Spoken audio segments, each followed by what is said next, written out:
Torej, Socialni demokrati so se vzpostavili kot pravni nasledniki Zveze komunistov Slovenije in tako pridobili kar 12 nepremičnin. Kako komentirate predvsem način, kako so prišli do teh nepremičnin?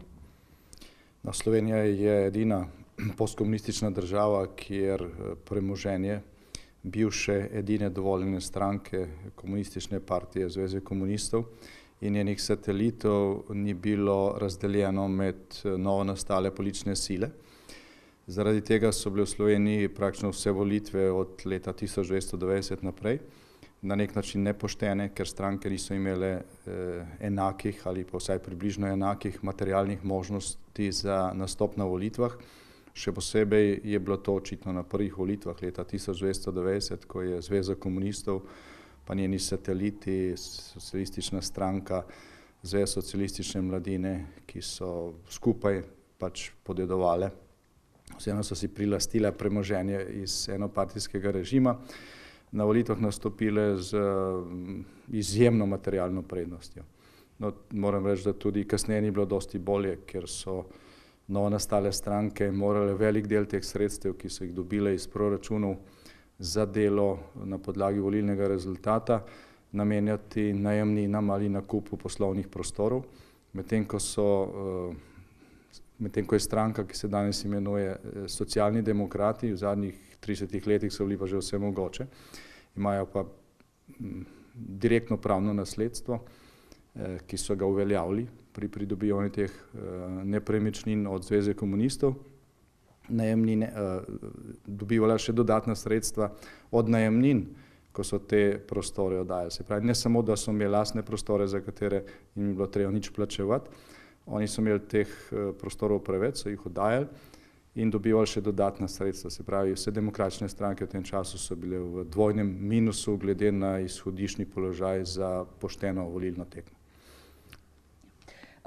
Ustavni pravniki so si bili tukaj jasni, da gre za nekakšno lastninjenje družbenega premoženja, ki v bistvu težko potem postane lastnike določene politične stranke. Kako to komentirate? No, naša stranka je od samega začetka opozarjala na ta problem, vlagala ustrezne zakone.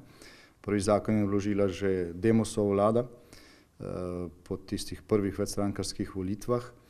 Ta zakon je bil sprejet v družbeno-političnem zboru in v zboru občin, je bil pa sprejet v zboru tako imenovanega združenega dela, ker je imela partija sateliti večino. S tem so blokirali sprejem zakona v prvem sklicu. V naslednjem sklicu je naša stranka sama vložila zakon, potem smo to še enkrat ponovili, posebej smo predlagali tudi še posebej smo predlagali delitev premoženja bivšega režimskega sindikata, ker tudi novo nastali sindikati niso imeli enakih izhodiščnih možnosti, pa delitev premoženja nekdanje Zveze borcev, ki se še vedno tako imenuje in je bila tudi družbeno-politična organizacija in je tudi obdržala vse premoženje, novo nastale veteranske organizacije pa so morale začeti znova. Skratka, ne samo, da smo na te probleme opozarjali, vlagali smo zakonodajo, ko smo bili v opoziciji, skušali smo sprejeti zakone, ko smo bili v vladni koaliciji, nikoli ni uspelo, ker nikoli ni bilo dovolj večine. Bodisi je, kot že rečeno, v prvem sklicu nagajal zbor združenega dela, deloma tudi predsednik skupščine, ki ni želel sklicati pol skupne seje, ker bi se dalo z glasovi vseh poslancev preglasovati oziroma sprejeti enotno odločitev. Kasneje pa je bila vera stranka Desus, ki ni želela slišati o tem, da bi se tukaj krivice popravile, ker je ta stranka pač na nek način zagovornica interesov ne samo bivše partije, predvsem nekdanje družbeno-politične organizacije Zveze borcev NOV. No, Socialni demokrati še danes v bistvu imajo prostore v vili, ki je bila v času druge svetovne vojne oziroma predtem v lasti judovske družine, potem po drugi svetovni vojni pa je postala državna last. Bi lahko stopili v koalicijo s tako stranko?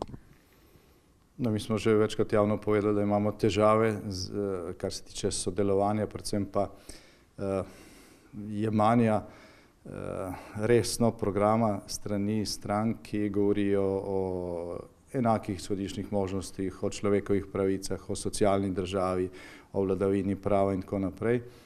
Živijo pa ne samo v ukradeni vili, ampak tudi tisto vilo, ki so jo zamenjali za ukradeno vilo, so v bistvu ukradli. Se pravi, gre za neko čisto sprenevedanje, ampak to je recimo temu politični problem. Dejanski problem pa je to, kako je ves ta čas, vsa ta desetletja, neenakopraven položaj starih in novih političnih sil vplival na rezultate volitev. To pa je ključno vprašanje in veliko tega, kar danes vidimo okrog nas in je slabega in s tem nismo zadovoljni, izhaja tudi iz volilnih rezultatov, ki so pač, kjer so nekatere stranke na nepravičen, nefer način dobile boljši rezultat, ker so imele pač boljše izhodiščne možnosti, do teh so pa prišle z krajo.